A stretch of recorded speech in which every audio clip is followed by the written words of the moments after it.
সমুদ্রের সেতু তৈরি হয়েছে, মানুষ চাঁদে পৌঁছে গেছে, এমনকি কিছু যান সৌরজগতের বাইরেও চলে গেছে। কিন্তু অ্যামাজন নদীর উপরে একটি সেতু তৈরি করতে মানুষ আজও কেন ব্যর্থ?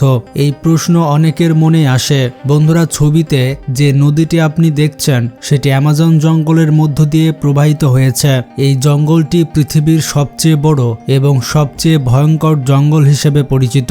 একই সঙ্গে এই জঙ্গল থেকেই আমাদের পৃথিবীর মোট অক্সিজেনের 20% বেশি সরবরাহ হয়। এই বন আমাদের জন্য এক বিশাল আশীর্বাদ। তবে এই জঙ্গলের ভেতর দিয়ে বয়ে যাওয়া নদীটিও আমাদের জন্য কম গুরুত্বপূর্ণ নয়, কারণ এটি পৃথিবীর সবচেয়ে বড় নদী হিসেবে পরিচিত। এই নদী বাণিজ্য ও শিল্পের জন্য অত্যন্ত গুরুত্বপূর্ণ। আপনি জেনে অবাক হবেন যে এই জঙ্গলে কোটি কোটি মানুষের বসবাস রয়েছে, যাদের অনেকেই বাইরের পৃথিবীর সঙ্গে কোনো সম্পর্ক রাখে না। তাদের কাছে এই নদী ও এই বনই সবকিছু। অ্যামাজন নদীর দৈর্ঘ্য প্রায় 7000 কিলোমিটারের বেশি, যার দুই তীরে কোটি কোটি মানুষ বসবাস করে এবং জীবনযাপন করে। এত বিশাল নদী এবং এই নদীকে ঘিরে এত বিশাল বাণিজ্য থাকা সত্ত্বেও আজ পর্যন্ত এই নদীর উপরে কোনো সেতু নির্মাণ করা যায়নি। এটাই সবচেয়ে আশ্চর্যের বিষয়। অথচ একটি সেতু তৈরি হলে অনেক কিছুই সহজ হয়ে যেত।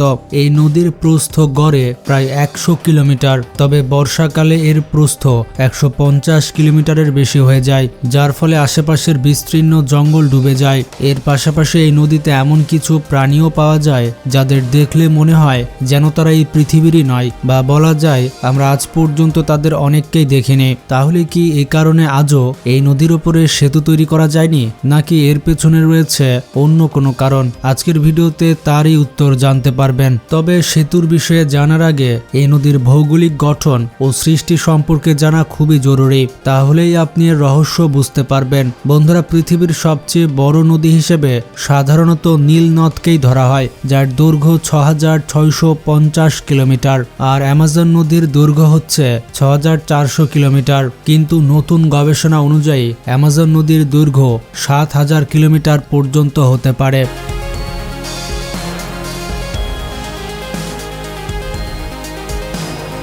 এই নদীকে সবথেকে বড় বলার আরেকটি কারণ হচ্ছে এর পানির প্রবাহ।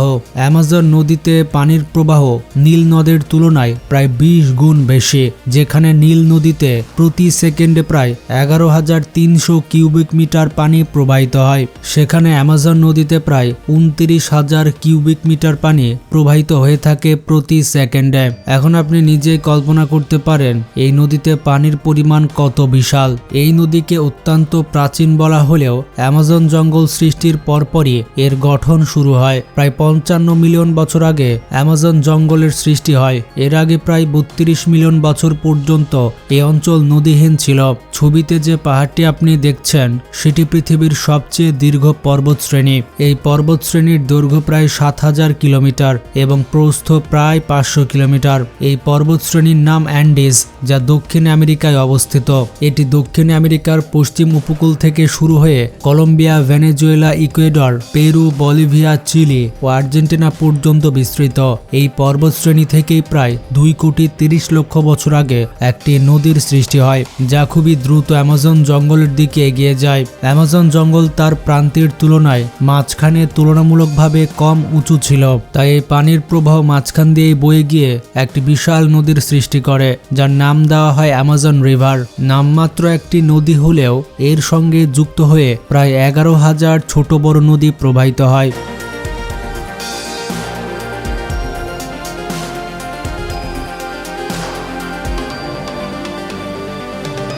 এর মধ্যে প্রায় 15টি নদীর দৈর্ঘ্য 1500 কিলোমিটারেরও বেশি।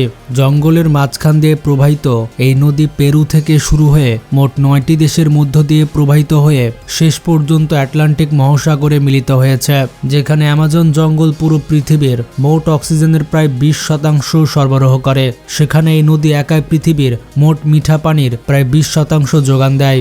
এতক্ষণ জানতে পারলেন এই নদীর ইতিহাস।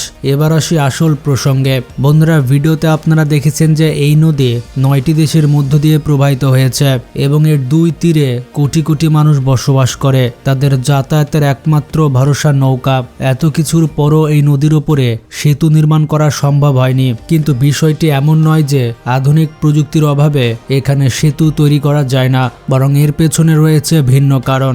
আগেই বলা হয়েছে এই নদীর প্রস্থ এবং আকার সবসময় একরকম থাকে না, বরং এটি ক্রমাগত পরিবর্তিত হয়। সাধারণত সেতু নির্মাণ করতে হলে নদীর এক তীর থেকে অন্য তীর পর্যন্ত স্থির জমির ওপরে পিলার বসাতে হয়। কিন্তু অ্যামাজন নদীর ক্ষেত্রে প্রশ্ন হলো সেতু বসানো হবে কোথায়? কারণ এই নদীর তীরই তো স্থায়ী নয়। ধরুন কোনো এক জায়গায় সেতু তৈরি করা হলো, কিন্তু বর্ষা মৌসুমে নদীর প্রস্থ বেড়ে গেলে সেই সেতুই নদীর ভেতরে ডুবে যেতে পারে। নদীর উপরে সেতু তৈরি হয় না এর আরেকটি বড় কারণ হচ্ছে এ অঞ্চলে ঘন ঘন ভূমিকম্প হওয়া। নিয়মিত ভূমিকম্পের কারণে এখানে বড় এবং স্থায়ী কোনো কাঠামো নির্মাণ করা অত্যন্ত ঝুঁকিপূর্ণ, যা অ্যামাজন নদীর উপরে সেতু নির্মাণকে আরও জটিল করে তুলেছে। যদিও ভূমিকম্প নিজেই সবচেয়ে বড় সমস্যা নয়, আসল বড় সমস্যা তখনই দেখা দেয় যখন ভূমিকম্পের কারণে এই অঞ্চলের মাটি ব্যাপকভাবে ধসে যায়।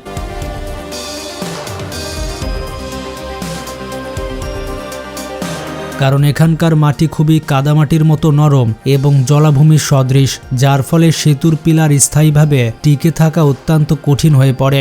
যদি তৃতীয় কারণের কথা বলা হয়, তাহলে সব চ্যালেঞ্জ সত্ত্বেও যদি এখানে সেতু নির্মাণ করা হয় তাহলে এর খরচ হবে অত্যন্ত বেশি, যা কোনো দেশের পক্ষে বহন করাই সম্ভব নয়। চতুর্থ ও সবচেয়ে গুরুত্বপূর্ণ বিষয় হলো এই নদীর ওপরে সেতু নির্মাণ আদৌ প্রয়োজনীয় নয়। প্রকৃতির কিছু অনন্য সৃষ্টি প্রকৃতির হাতেই ছেড়ে দেওয়া সব থেকে ভালো। কারণ এখন মানুষ সীমিতভাবে নৌকার মাধ্যমে এই এলাকায় যাতায়াত করে, কিন্তু সেতু তৈরি হলে মানুষের চলাচল বহুগুণে বেড়ে যাবে, যার ফলে দুটি বড় সমস্যা দেখা দিতে পারে। প্রথমত, সেতু চালু হলে মানুষ সেতু ব্যবহার করে যাতায়াত করবে এবং নদীতে ময়লা আবর্জনা ফেলবে, ফলে নদী দূষিত হয়ে পড়বে।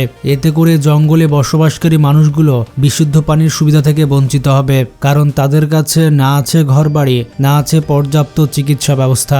দ্বিতীয় সবথেকে বড় কারণ হচ্ছে সেতু তৈরি হলে জঙ্গলের অবৈধ কাঠ কাটা শুরু হয়ে যাবে। কয়েক বছরের মধ্যেই এর ভয়াবহ প্রভাব দেখা যাবে। এর একটি বাস্তব উদাহরণ পাওয়া যায় 2011 সালে, যখন অ্যামাজনেরই একটি উপনদী রিও নেগ্রোর ওপরে 11,800 ফুট দীর্ঘ একটি সেতু নির্মাণ করা হয়। এই সেতুটি ব্রাজিলের মানাউস শহর থেকে ইরান্দুবা পর্যন্ত নির্মিত হয়েছিল। সেতু তৈরি হওয়ার পরপরই সেখানে ব্যাপকভাবে অবৈধ বন উজাড় শুরু হয়। এরপর সরকার বুঝতে পারে যে এখানে সেতু নির্মাণ মানে প্রকৃতিকে ধ্বংসের দিকে ঠেলে দেওয়া। এর জ্বলন্ত প্রমাণ দেখা গেছে 2024 সালের ভয়াবহ তাপ প্রবাহে, যেখানে পৃথিবীর কিছু অংশে গাছ কেটে ফেলার ফলে তাপমাত্রা অস্বাভাবিকভাবে বেড়ে যায়। অ্যামাজন জঙ্গল ও অ্যামাজন নদী আসলে আমাদের জন্য এক অমূল্য সম্পদ। এগুলো ধ্বংস করা মানে নিজের জীবনকেই ধ্বংস করে ফেলা।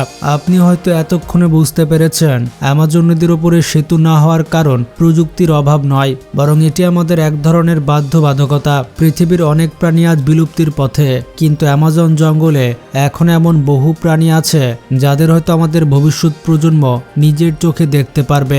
যদি এখানে সেতু তৈরি হয় তাহলে মানুষই সেই প্রাণীদের অস্তিত্বের জন্য সবচেয়ে বড় হুমকি হয়ে দাঁড়াবে। সোজা কথায় বলতে গেলে ভবিষ্যতেও অ্যামাজন নদীর উপরে কোনো সেতু তৈরি হওয়া উচিত নয়, আর সেটি প্রয়োজনীয় নয়। বন্ধুরা, আশা করি বুঝতে পেরেছেন যে কেন অ্যামাজন নদীর উপরে ব্রিজ তৈরি করা উচিত নয়। ভিডিওটি সম্পর্কে মতামত থাকলে কমেন্টে জানান, আর ভালো লাগলে শেয়ার করতে পারেন।